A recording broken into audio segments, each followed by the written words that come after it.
Namaste Didi. My name is Miss Lincy Tumse Boje. I study in Vjv Nirjuli. I read in class 3C. My roll number is 15.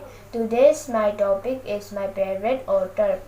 My favorite author is Rabindranath Tagore. He is a famous poet and an author. He was born on 7th May 1861 in a Bengali family at Kolkata. He had received Nobel Prize in Literature in 1913. I like him very much because he was the man who composed our national anthem Jnana. He was written a short story called My Silly Sister, where a brother complained about her silly sister to her mother.